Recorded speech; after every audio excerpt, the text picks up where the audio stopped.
नमस्कार दोस्तों, welcome back to the channel. कैसे हैं आप सब। देखो, सारे लोग वेट कर रहे हैं कि 25 बेस्ट सेलिंग कार्स की रिपोर्ट आ जाए फेब की। अभी तक वो आई नहीं है, पर इस बीच में आपको बता दूं मैं कि टाटा मोटर्स ने एक वीडियो शेयर किया है जिसकी थोड़ी सी डिटेल्स और आई है कि टाटा मोटर्स ने टाटा सिएरा की 10,000 डिलीवरीज अभी तक कर दी है।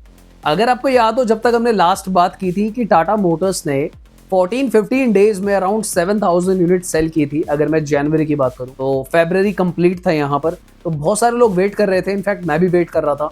वी ऑल वर थिंकिंग कि यहाँ पर जो टाटा मोटर्स का ओवरऑल सेल है सिएरा का 15,000 या फिर 14,000 प्लस जाना चाहिए। अब यूजुअली क्या होता है कि 25 बेस्ट सेलिंग कार में टॉप 25 कार्स की लिस्ट आती है और वहां पर हमें पता चल ही जाता, और उससे पहले टाटा मोटर्स ने खुद ही शेयर कर दिया। ये जो 10,000 डिलीवरीज का माइलस्टोन है, यहाँ पर देखो बात उसकी नहीं हो रही कि कितनी गई डीलर के पास, राइट, डिलीवरीज की, यानी कि जो कंज्यूमर तक पहुंच चुकी है।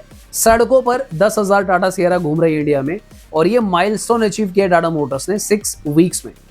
हालांकि इसी बीच मारुति ब्रेजा ने भी 10 साल कंप्लीट कर लिए हैं, पर उसकी बात मैं थोड़े आगे करूंगा। पहले एक बार टाटा सिएरा वाला टॉपिक कवर कर लेते हैं। 15 जनवरी से टाटा सिएरा की डिलीवरी स्टार्ट हुई थी और फेब का अभी तक कंबाइंड मिला के 10,000 डिलीवरीज जो है कंप्लीट हो गई है। क्या इसका मतलब ये है कि 25 बेस्ट सेलिंग कार में 10,000 नंबर लिखकर आएगा सिएरा का? नहीं, ऐसा बिल्कुल भी नहीं है। जो 25 बेस्ट सेलिंग कार्स का डेटा आता है उसमें शायद थोड़ा सा ज्यादा आएगा, क्योंकि उस पे जो डीलर्स ने भी परचेस करी है, जो डीलर के पास है, वो भी कंबाइंड होती है, क्योंकि कार ब्रांड्स उसको भी तकरीबन सेल ही मान लेते हैं, एंड लेटर और सूनर वो गाड़ियां बिकी जाती है। सो पॉसिबली ये 10,000 से बड़ा ही नंबर निकल कर आएगा जब इस बार की लेटेस्ट रिपोर्ट आएगी। हालांकि कल अगर आपने मेरी वीडियो देखी हो तो मेरे एक दोस्त से मेरी शर्त लगी हुई है, क्योंकि उसने मुझे बोला था कि सेल्टोस जो है वो 13,000 बिक गई। मेरे को डाउट है, मुझे नहीं लगता कि 13,000 बिकी होगी सेल्टोस, तो मैंने भाई उसे 3 का भाव दे रखा है। यानी कि अगर 13,000 बिक गई तो मैं 1,000 रुपए हार जाऊंगा, और अगर 13,000 नहीं बिकी तो मैं 3,000 रुपए उससे लूंगा। बड़ा हरामी हो बेटा। वेल, यूजुअली हम इस तरीके के काम करते नहीं है, पर इस बार लगा दिया, क्योंकि मुझे देखो सच बताऊं, मुझे बहुत टफ लग रहा है यार। सिएरा के आगे, विक्टोरिस के आगे सेल्टोस बहुत अच्छी गाड़ी है, मुझे बहुत अच्छी लगी, बट 13,000 अगर हो जाती है तो मुझे बहुत अच्छा लगेगा। पर मुझे मेरे दोस्त पे कम भरोसा था। अब मुझे पूरा याद है दोस्तों, मैंने आप लोगों से 2 वीडियो शेयर करी थी जहां पे मैंने आपको फर्स्ट माइलस्टोन इसका बताया था। टाटा सिएरा की जो है, जैसी बुकिंग ओपन हुई थी कुछ ही वीक्स के अंदर उन्होंने 70,000 बुकिंग ले ली थी, जो कि बाद में बढ़ के 1 लाख बुकिंग्स तक पहुंच गई थी। अब इससे पहले आप मुझसे क्वेश्चन करो कि भाई ये 10,000 डिलीवरी क्यों हुई है, तो इसके कुछ रीजंस भी सामने निकल के आ रहे हैं। लेटेस्ट न्यूज के अकॉर्डिंगली टाटा मोटर्स ने इतना एक्सपेक्ट नहीं करा था उनके अकॉर्डिंगली कि इतनी ज्यादा बुकिंग्स आ जाएगी, तो यहाँ पर थोड़ी सी शॉर्टेज भी चल रही है। जो ग्लोबल सप्लाई है कंपोनेंट्स की, इनफैक्ट जो पावर ट्रेन में जो कंपोनेंट्स यूज होते हैं वहां पर भी थोड़ा सा शॉर्टेज चल रहा है। इस तरीके के कुछ आर्टिकल मैंने कुछ जगह पढ़े हैं। टाटा मोटर्स हालांकि प्लानिंग कर रहे हैं कि ये 15,000 मंथली यूनिट प्रोड्यूस करना चाहते हैं। अभी तक जो इनका प्रोडक्शन कैपेसिटी है वो 15,000 तक पहुंचा नहीं है, थोड़ा सा कम चल रहा है। बट प्रैक्टिकली अगर इस रेंज में देखा जाए तो मुझे लगता है, मैंने प्रीवियस वीडियोस में भी कहा था, 12-13 हजार तो मंथली देना ही पड़ेगा टाटा मोटर्स को, कुछ भी करके सिएरा। क्योंकि देखो फैक्ट ये है यार, 1 लाख बुकिंग का मतलब ये नहीं होता है कि वो 1 लाख लोग वेट ही करते रहेंगे। सिंपल सी बात है, 1 लाख बुकिंग अगर टाटा मोटर्स के पास है और कंज्यूमर अगर वेट कर रहा है, तो इतना कंज्यूमर वेट नहीं करता। आजकल लोगों की पेशेंस बहुत कम है। 3-4-5 महीने होते ही कोई बहुत ही तगड़ा अगर फैन होगा तो 6 महीने तक रुक जाएगा, बट लोग बीच में पलटी मार जाते हैं। और उनकी गलती भी नहीं होती यार, कुछ लोगों को अर्जेंसी है, कुछ लोगों को काम है, या फिर कुछ लोग सोचते हैं छोड़ो भाई मैं कोई और ले लेता हूँ, मेरे पास इतना टाइम नहीं है। 25 बेस्ट सेलिंग कार का जो नंबर आएगा उससे क्लैरिटी आ जाएगी कि कंबाइंड डीलर के पास कितनी पहुंच चुकी है। तो 10,000 डिलीवरीज हुई हैं, पर ओवरऑल जो एक जनरल सेल्स रिपोर्ट आती है वो मैं बहुत जल्द आप लोगों के साथ शेयर करूंगा। सब्सक्राइब तो कर लो तभी तो देख पाओगे। ये देखो एक ढीठ प्राणी कह रहा नहीं करूंगा, ऐसे देखूंगा। जून 26 में टाटा सिएरा ईवी का लॉन्च भी होना है। अब मुझे समझ में ये नहीं आ रहा, जब आईसीई की प्रोडक्शन कैपेसिटी में इतने इशू चल रहे हैं, 1 लाख बुकिंग पहले से यहाँ पर इतना अगर इनका पेंडिंग स्टॉक है, तो जून में ईवी लॉन्च करके तो ये तो और ज्यादा रहता सा फैलेगा। हालांकि मैं तो चाहता हूं कि कर दो, पहले लॉन्च कर दो Sierra EV, but production capacity भी अगर टाटा मोटर्स बढ़ा लेते हैं तो भैया मजा ही आ जाएगा। इंडिया में ऑलरेडी इतना बैकलॉग चल रहा है कि टाटा सिएरा की एक्सपोर्ट की जो प्लानिंग थी वो भी आई थिंक इन्होंने थोड़ा सा डिले कर दिया है। एक्सपोर्ट तो बाद में करेंगे, पहले इंडिया में तो पूरा हो जाए।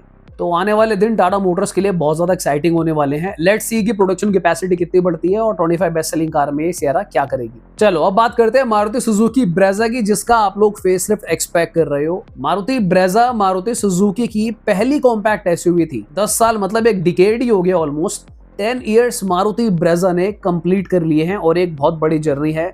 जर्नी खाली ये नहीं होता कि गाड़ी कितने टाइम से मार्केट में है, जर्नी ये है कि भाई अभी भी ये टॉप 10 में बरकरार रहती है, और ज्यादातर टॉप 3, 4, 5 इसी के आंकड़ों के आसपास रहती है। इनफैक्ट अभी फरवरी की जो टॉप 10 कार्स की रिपोर्ट मैंने आप लोगों के साथ शेयर करी थी, वहां पर भी 17,000 बिक गई ऑलरेडी, जब लोग इंतजार कर रहे हैं फेसलिफ्ट का। तो ब्रेजा का सिस्टम ये चल रहा है, फेसलिफ्ट का लोग वेट कर तो रहे हैं, पर कुछ लोग कर भी नहीं रहे। कुछ लोग कह रहे हैं छोड़ो भाई यही ले लो। लोगों के मन में क्वेश्चन ये चल रहा है कि यार कहीं ये 1500 सीसी वाला इंजन बंद हो गया तो मुझे तो टर्बो चाहिए ही नहीं। अब मारुति जो लीक नहीं कर रही ना इस बात को कि कौन सा इंजन आएगा, क्योंकि अभी तक जो कंफ्यूजन बरकरार चल रही है, मुझे लगता है अब मुझे समझ में आ रहा है कि मारुति देश की नंबर 1 कंपनी क्यों है और क्यों वो शेयर नहीं कर रहे कि नई फेसलिफ्ट में कौन सा इंजन आएगा। देखो आप क्रोनोलॉजी समझो, टर्बो इंजन आने वाला है ये तो कंफर्म है। ये क्लियर नहीं हुआ कि 1 लीटर आएगा 1.2 लीटर आएगा। क्यों? क्योंकि इससे लोग जो है वो डिसीजन तुरंत के तुरंत बनाने लग जाएंगे, इस गाड़ी का कोई इंतजार नहीं करेगा। इस बात पे भी कोई क्लैरिटी नहीं दी है कि 1500 सीसी बंद होगा या फिर कंटिन्यू रहेगा। मेरे अकॉर्डिंगली तो कंटिन्यू ही रहेगा, क्योंकि वो बैकबोन है इस कार की। बट स्टिल कंज्यूमर, ये जो अभी फैब में 17,000 गाड़ियां बिकी हैं, आई प्रेटी मच श्योर बहुत सारे लोगों ने ये सोचकर भी ले ली होगी कि भाई क्या पता कल को हो ना हो। वो फिल्म याद है ना आपको, शाहरुख भाई की, सैफ भाई की, कल है नहीं है कैसे करके फिल्म थी, और वही वाला सीन चल रहा है, भाई इंजन कल है नहीं है क्या होगा। 2016 में मारुति ब्रेजा आई थी देश में, और इस जर्नी में तकरीबन इसने भैया 28 ऑटोमोटिव अवार्ड्स जीत लिए। मतलब अगर ब्रेजा एक इंसान होता तो उसके घर में बर्तन से ज्यादा तो अवार्ड होते भाई, 28 अवार्ड। 2017 में Indian car of the year का अवार्ड भी ये जीत चुकी है। पर सवाल मेरे मन में आया तुरंत ही कि 2017 के बाद हम 2026 में आ गए, दोबारा क्यों नहीं मिल रहा।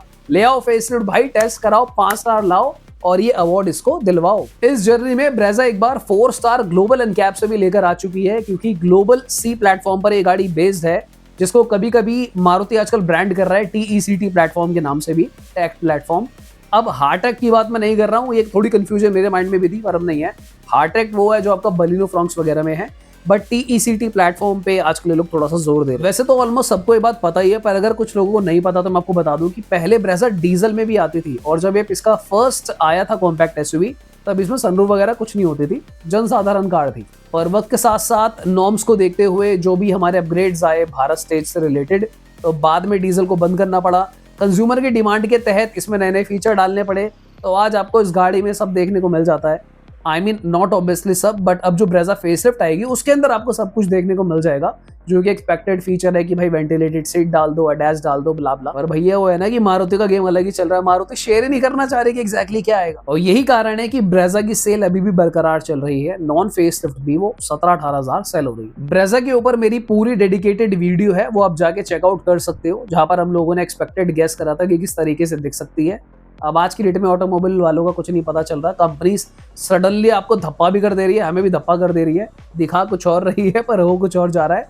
But if you watch that video, आपको बहुत सारी इन्फॉर्मेशन वहां पे देखने समझने को मिलेगी। बाकी लास्ट में अगर हम आज के सिनेरियो की बात करें, तो एक वक्त था जब ब्रेजा टॉप पे चल रही थी कॉम्पैक्ट SUV में। आज की डेट में टाटा नेक्सॉन टॉप पर चल रही है, पिछले कई महीनों से कंटिन्यूसली टाटा नेक्सॉन ब्रेजा को बीट कर रही है। आई थिंक जब से GST 2 वाला सीन पूरा बैठा है और नेक्सॉन लोअर ब्रैकेट में गई टैक्स में, तो उसके बाद से ही मैं देख रहा हूँ कि कंटिन्यूसली जो है नेक्सॉन टॉप कर रही है। पर जो भी कहो भाई, ये नेक्सॉन, ब्रेजा, 3XO, इन 2-3 गाड़ियों ने मिलकर भैया फोर्ड को चलता कर दिया, क्योंकि उनकी इको स्पोर्ट ही थी जो बहुत सही तरीके से बिकती थी।